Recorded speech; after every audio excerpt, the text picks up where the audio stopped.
नागपूर पोलिसांच्या घरफोडी विरोधी पथकाला मोठं यश मिळालं आहे। अंबाझरी पोलीस ठाण्यात नोंद झालेल्या एका गुन्ह्याच्या समांतर तपासात मध्य प्रदेशातील 3 सराईत घरफोडी करणाऱ्या आरोपींना ताब्यात घेण्यात आलं आहे। या कारवाईमुळे नागपूर शहरातील घरफोडीचे 4 आणि एक वाहन चोरीचा 1 असे 5 गुन्हे उघडकीस आले आहे।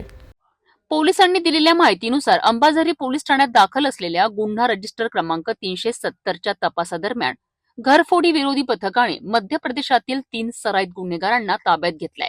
यात उमरठी जिल्हा बडवानी येथील शेरसिंग त्रिलोकसिंग चव्हाण वय 23 वर्ष, दीपक सिंग केला सिंग बरनाला वय 24 वर्ष आणि बलसूद जिल्हा बलडाणी येथे राहणारे प्रकाश सिंग जगदीश सिंग कलमा वय 20 वर्ष यांचा समावेश आहे। या आरोपींकडून अंबाझरी पोलीस स्टेशनमधील 1,70,000च्या मुद्देमालापैकी 17,000 रुपयांचा मुद्देमाल जप्त करण्यात आलाय। तसेच त्यांच्या चौकशीतून इमामवाडा, सक्करदरा आणि कोतवाली पोलीस स्टेशनमधील प्रत्येकी 1 घरफोडीचा गुन्हा उघडकीस आला आहे, ज्यात सोन्याचे दागिने, चांदीचे दागिने आणि मोठी रोकड चोरीला गेली होती। या गुन्ह्यांमध्ये गुरुचरण सिंग जुनेजा आणि मोहन सिंग नुरबिंग सिंग चावला या इतर आरोपींचा सहभाग असून त्यांच्याकडे चोरीचा माल असल्याचे आरोपींनी सांगितले आहे।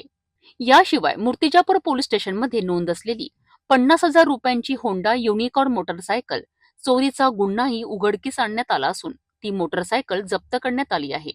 एकूण 88,200 रुपयांचा मुद्देमाल जप्त करण्यात आला आहे, ज्यात 7,000 रुपये रोख, सोन्याचे दागिने, एक OnePlus मोबाईल, दुचाकी नंबर प्लेट, लोखंडी हत्यारे आणि चोरीची मोटरसायकल यांचा समावेश आहे। जप्त केलेला मुद्देमाल आणि आरोपींना पुढील कायदेशीर कारवाईकरिता अंबाझरी पोलीस ठाण्याच्या ताब्यात देण्यात आला आहे।